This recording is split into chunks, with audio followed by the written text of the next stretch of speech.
For generations, farmers have gathered and shared knowledge on how to grow better crops. In harsh 21st century conditions, it makes sense to use technology to aid our agricultural know-how. But though it is often claimed we are in the middle of a data revolution, we don't always get the information we need.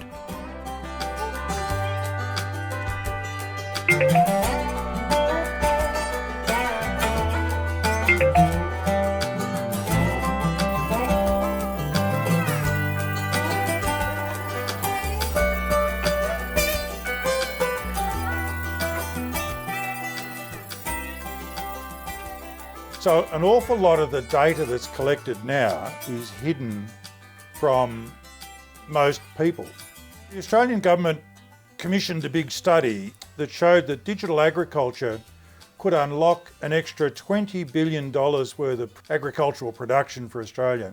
And the report highlighted that digital agriculture, and that's driven by data of course, had fallen behind our international competitors. Like much of our data, agricultural information in Australasia is kept in disparate places. It is collected by different instruments, machines and humans, and it is stored in different ways.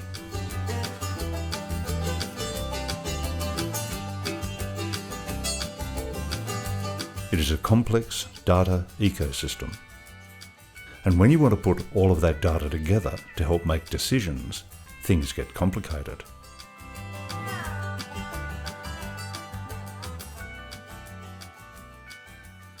So part of the reason that the data is not so easily understood is because the systems which collect it, particularly the sensors, particularly on farm machinery, are proprietary systems. The red machine doesn't talk to the green machine, doesn't talk to the blue machine.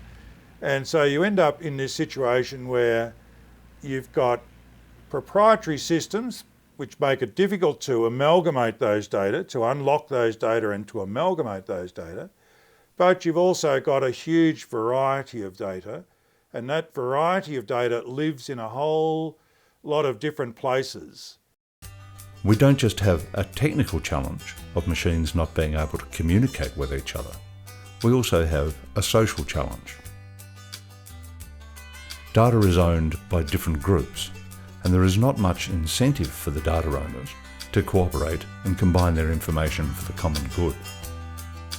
Although it's probably quite an unfashionable view, and it runs counter to the narrative around increasing levels of automation and machine-to-machine interaction and taking humans out of the loop. I think the challenges that we have are largely institutional ones that we do really need to think long and hard.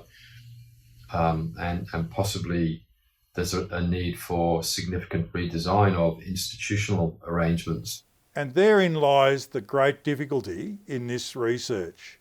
It's trying to find that reward for people to share their data. In some respects, that's the wicked problem of data sharing. Associate Professor Dauhaus is working on a trial designed to untangle some of these issues. The project, called Visualising Australasia's Soils, is a data sharing experiment between Australian and New Zealand researchers, government, private industry and growers. I think we spend a lot of time recreating data sets because they're not right in front of us. If we can get access to these data sets up front or know where to look for them. Yeah, I think it's about providing the opportunity to collect and store data all in one place.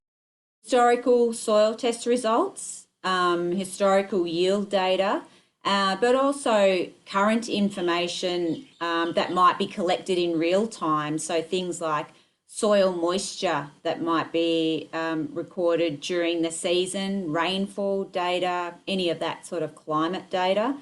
That helps make day-to-day decisions, not just planning decisions. And that the data gets used. I mean, it's great that we do all this sampling and use it once, but you know, it can be used for lots of different purposes. So it'd be good to see it used more than once.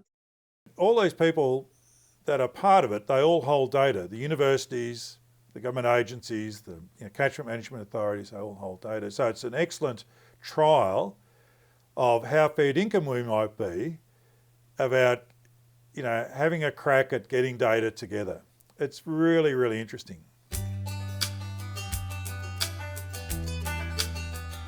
As part of its research, the Visualising Australasia's Soils project is building a data federation.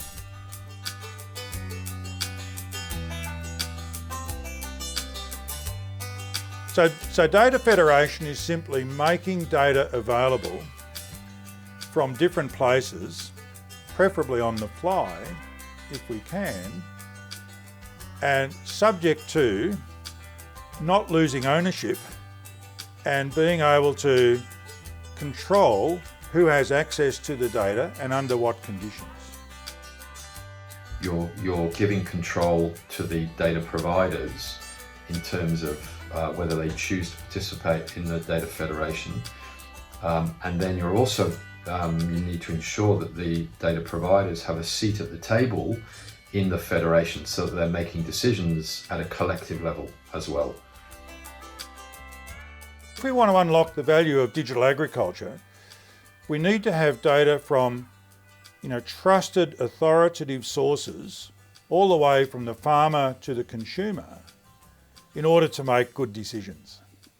And unless we federate all that data, we're really going to fall behind. It's happening in other countries, Canada, America, Europe, we need to be there as well.